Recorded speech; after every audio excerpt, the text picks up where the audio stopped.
नमस्कार, आप देख रहे हैं नेक्स्ट स्पिरिचुअल। आपके साथ मैं हूँ रीना। हिंदू धर्म में कल्पवास के दौरान साधक संगम के तट पर पूरे 1 माह के लिए निवास करते हैं और भगवान शिव की पूजा वंदना करते हैं। कल्पवास का उद्देश्य चेतना की शुद्धि और उसका आत्म साक्षात्कार होता है। इसी के साथ जानते हैं कल्पवास कब से आरंभ होना जा रहा है और इस दौरान किन बातों का ध्यान रखना होता है।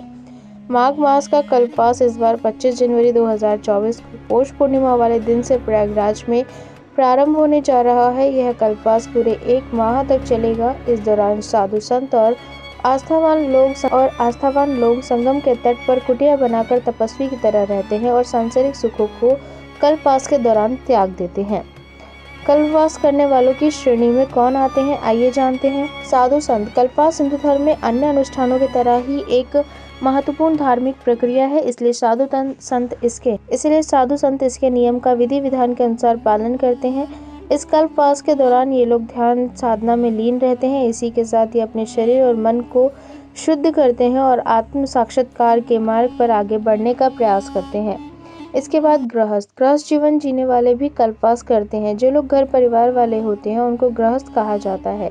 धार्मिक मान्यता के अनुसार जब ये लोग अपने परिवार की जिम्मेदारियों को संभाल लेते हैं और इनकी आयु लगभग 50 वर्ष की हो जाती है, तब ये लोग कल्पवास के दौरान कुछ समय के लिए जीवन का सांसारिक सुख त्याग कर आध्यात्मिक जीवन जीते हैं। ऐसा ये लोग इसलिए करते हैं कि अंत में इन्हें मोक्ष की प्राप्ति हो। इस कामना से गृहस्थ लोग माघ के महीने में संगम के तट पर आकर रहने लगते हैं। सामान्य लोग जरूर नहीं कि सिर्फ साधु संत ही कल्पवास करें, साधारण व्यक्ति भी कल्पवास कर सकते हैं। इनके कल्पवास करने का उद्देश्य जीवन में सुख शांति को प्राप्त करना होता है। अब जानते हैं कल्पवास के दौरान किन नियमों का पालन करना चाहिए।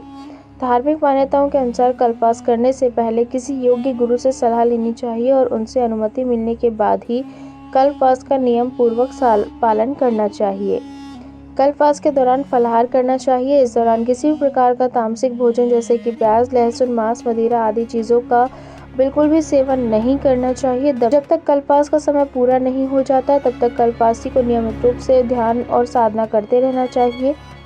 इसके बाद कल्पवास के दौरान सत्य वचन बोलना, इंद्रियों पर नियंत्रण रखना, प्राणियों के प्रति दया की भावना रखना, कठोर ब्रह्मचर्य का नियम, ब्रह्म मुहूर्त में जागना और स्नान आदि करना चीजों का पालन करना होता है। अब जानते हैं कल्पवास के महत्व के बारे में। माघ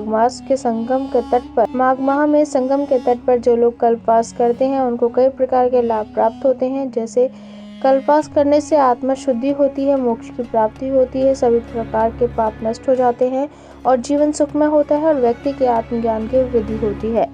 अगर आपको हमारी ये जानकारी अच्छी लगी हो तो कमेंट करके ज़रूर बताएं। वीडियो को लाइक और शेयर करना ना भूलें और हमारे आने वाले वीडियोस के अपडेट पाने के लिए चैनल को सब्सक्राइब करें और साथ ही बेल आइकन दबाना ना भूलें।